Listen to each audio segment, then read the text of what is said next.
Welcome. Ziggy1X here with another NieR reincarnation video, and I did not think I was going to be making a video this soon, but I could not pass up this opportunity to talk about the most recent news dump that we just got, and probably some things that we're going to be getting a little later this week. So it's big. You guys can listen to the beautiful wind chimes in the back because it's such a nice day outside that I opened up my windows to let some fresh air into the office. So just listen to the background music of the wind chimes. But we've got a lot to talk about, so I'm not going to bury the lead here. Farplane has already gone into a deep dive of these costumes and the enhancements. I'm just going to gloss over them real quickly and talk about some things that I've noticed as a trend with Karma in general, and just move forward from there and forewarn you guys that we got some big things coming. So I'm excited about this video. First of all, you can see this first slide up here. We have all of our celebratory units getting either Upward Ascension or Karma. And it's basically not all of them, but you can see the list in your notices. I'm not going to read them all off. Probably the most impactful ones for me would be F66X, who is already arguably the best healer in the game. Now she's getting Karma, so that just makes her even better. Give her that cooldown. She's getting her abilities fired off more often. You give her a few other things to help out your team. She's doing awesome work, okay? We've also got Udil, who is already arguably the best tank in the game still, the most versatile tank in the game. He's getting Karma now, which makes sense because we just had Divine Udil come out. Divine Udil is such an amazing pick in Arena that they basically are giving you another option to play with Udil there. And so on and so forth. Again, Farplane has already talked about all this. Go check out his video if you want to see a deep dive review. These are good upgrades, and I can't, of course, miss out on my girl Yuri. She got some love too. She's looking great. So first of all, what are my thoughts on these costumes? Well, if you have the celebratory costumes, here's the way I see this going. I'm not going to go into a specific deep dive of the costumes. What I want to say is this. Look at what you have in your roster. If I pull up my own roster here and take a look at the costumes that are in here, I don't really have a viable sniper these days. My best sniper is EX Griff. EX Griff is my best sniper right now because he's pretty tanky. He's got some good stats. I was able to get Divine Udil's debris because I just got stupid lucky on my pulls. So I just kept going until I got his Awakening 5. And I was able to do it within a single pity, that's never happened to me before. So for those of you out there who have enjoyed that insane luck, more power to you. This is a first for me, so I'm grateful for it. Had to happen at some point, right? Anyways, so with the combination of things that I have in my account, I've got 2B, alternate 2B, or the original 2B, not alternate 2B, but the original 2B. I've got Brother NieR. And up until this point, I was just kind of like, I was without a really legitimate sniper. And then when Karma came around and we got Mech Gale, I didn't go for her. And so I was very much missing a sniper. So I had to focus more on defensive teams in Arena. This new patch gave me some additional options, and I went ahead and I boosted up. I got the Awakening Stone for Celebratory Gale to get her up to Awakening 3 because mine was already at Awakening 2. I got the Awakening Stone, boosted her up to Celebratory 3, celebrating to Awakening 3. I got her that 50% timed agility, 50% timed agility. That means all you need is 2 weapons to get her to max, 130% and 120%. And she is maxed timed agility. You could put the other stuff into static agility or damage or anything else, and she is going to be doing work. She got all sorts of buffs. But for me, I was able to take my resources. I was able to look at my roster, say this is a new Karma-enabled costume that I already have, that I don't have to chase. Her stats, they got buffed, but some of them are still a little dated. Her attack is really good, but her HP and defense are a little on the lower side. She is not a damage sponge.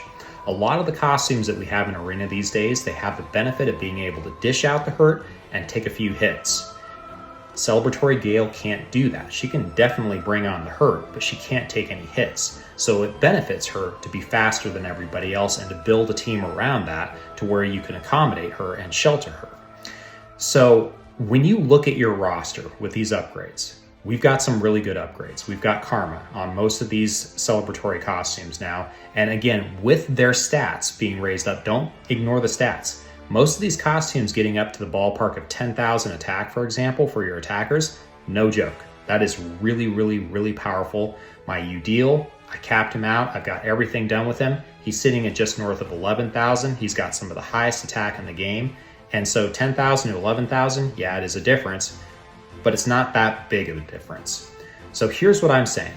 When you are deciding on how you want to use your Karma or which costumes you want to chase, because I guarantee you, by the way, that there is going to be a banner coming out in the next week, or banners, with these featured costumes on them, since some of them just got so much love.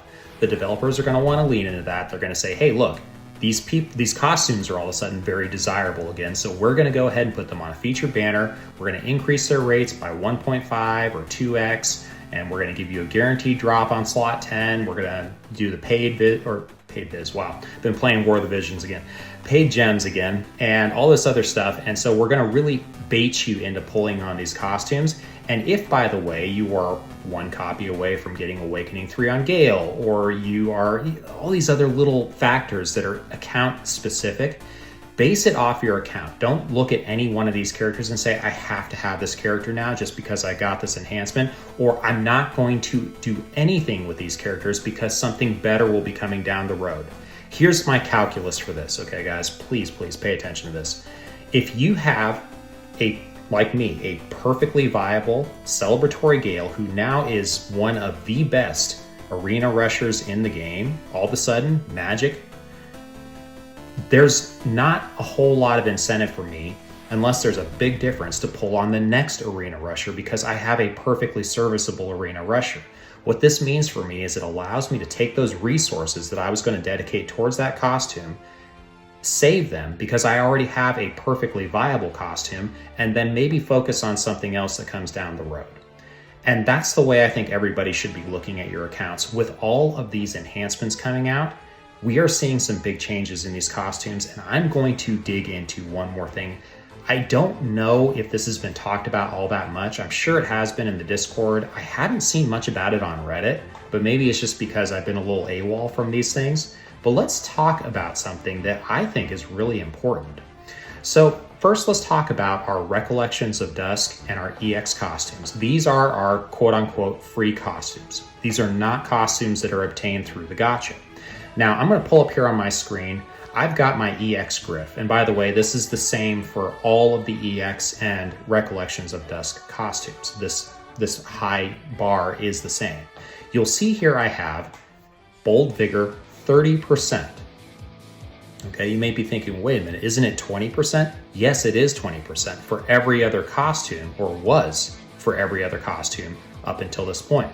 But our EX and our Recollections of Dusk costumes have higher crit rate and crit damage and attack on the Karma slot 1, and they have higher multipliers on slot 2 Karma. The cooldown, the haste, remains the same. It's a static 30% for no matter who you're looking at. That is unchanged between costume, classification, type, whatever. So Karma slot 3 is basically unchanged. It's Karma slot 1 and 2 that you have to pay attention to. So I've got my Griff here with 30% Bold Vigor. That is a chunky damage. That is a flat multiplier of 30% to his damage. Now I go to my Celebratory Gale, who has 25%. So she has 5% higher than the normal amount, which you will see right here on my Mech Noel, who has 20%. Now, what I've seen here is that all of our newer costumes are at this level. They've got the 5% crit rate. They've got the 10% crit damage, for example, on your slot 1 Karma. On your slot 2, if we were going to do Bold Vigor, it would be 20%. Every single new attacking costume that we have gotten has had that cap of 20%. That is your rare ability. But when you go back to these older costumes now, they're getting a little extra love. All of a sudden, they're not just getting a little extra love, they're getting a lot of extra love.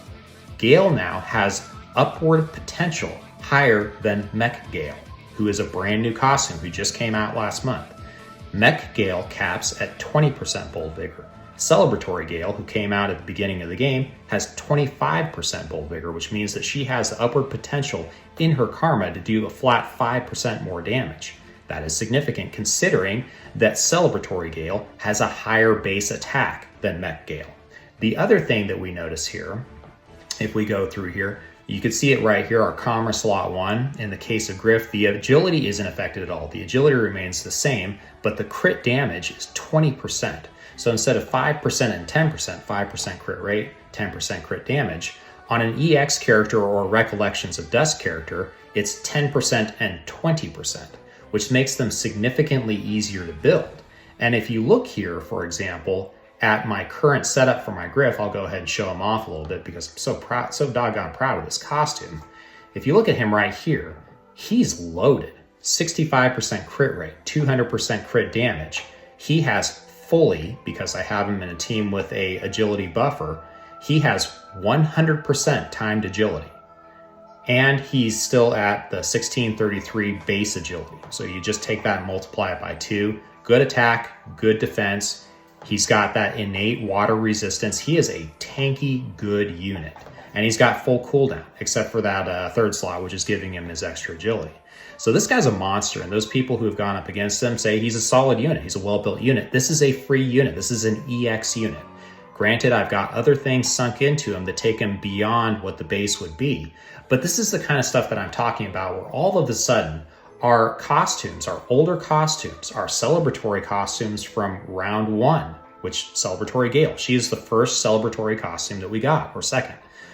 And then we've got all of these other costumes from the very beginning of the game, our EX costumes, getting this upward mobility, this upward potential that makes them incredibly viable in the game and in arena, just broadly speaking. So with all of this that we're talking about, there's still more celebratory costumes that should be getting upward adjustments and karma. We're still missing a few. But what I'm saying, actually, no, we're not missing a few. I think we've got them all now. There may be some upward adjustments and tweaking that are done throughout. But let's do a little bit of opinion hat. Let's put on my opinion hat. I don't have my hat with me right now, but I would if I could. What does all this upward adjusting mean? Well, it probably means that we are going to get a few of those bait banners that are going to allow us to pull and invest into these older costumes, because now all of a sudden they're very, very, very desirable. And again, I encourage you to look at your roster. Don't necessarily go chasing someone like, for example, Celebratory Argo. Farplane was nuts about him because he now has basically a guaranteed stun in his kit. Well, don't go chasing him if you don't have him, just for that stun mechanic. I don't think that's a good idea.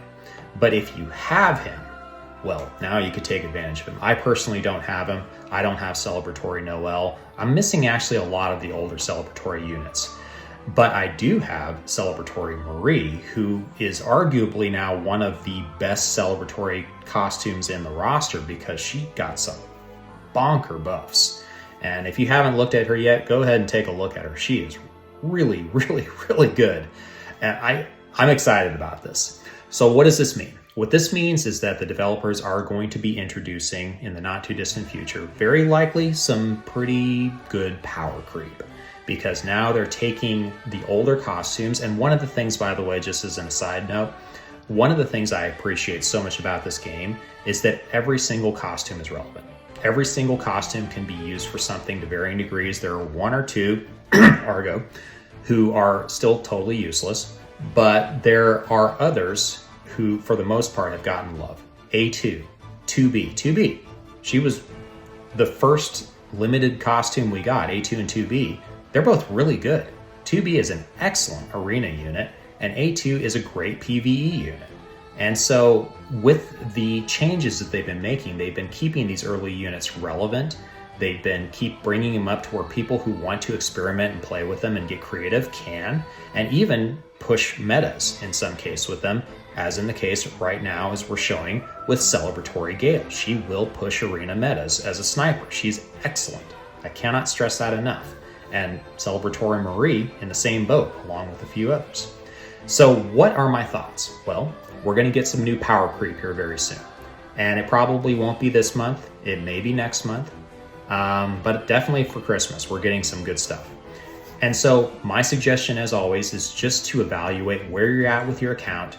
Play it safe by your standards. Make sure you got some good gems. Make sure you've got karma on reserve, karma stones, because I'm lower a little bit now. I'm below 70 karma stones, where I was much higher than that before this. And I went ahead and karma'd a whole bunch of my costumes, and now I'm feeling a little bit tight in the waist. So that means that I'm gonna have to start going back into saving mode for my resources. I'm out of the EX character awakening materials. I blew those on my Celebratory Gale. I'm completely out of them now. So I'm gonna have to wait for the next 2x rate on the Gorilla quests to really farm those up. But kind of I'm in a holding pattern at this point because we've gotten so much good stuff. Keep on the lookout for later this week. We should be getting some good announcements, and I would say have fun. Man, this is great. I think also the limited arena is going to be wrapping up next Sunday, so just be aware of that. There are some additional goodies that we're getting for that, and it's probably going to be a pretty vicious challenge, so good luck to all of you out there for that if I don't catch you between now and then. I probably will, though. I think that with some of the things that we should have coming up, I'll be back on the YouTubes again making videos. Otherwise, for fear of letting this drag on too long, this has been a news-ish update. A lot of excitement. This is a fantastic update, guys, so jump on in, check out. If you want to go over here, I'll show you. Go to your characters, and if you go to sort here, let me go ahead and bring this up. Go to your characters, and if you go to the sort button here, and you just scroll down to your karma, you can just select karma or no karma. I select no karma, or I turn that off because it will show the costumes with no karma.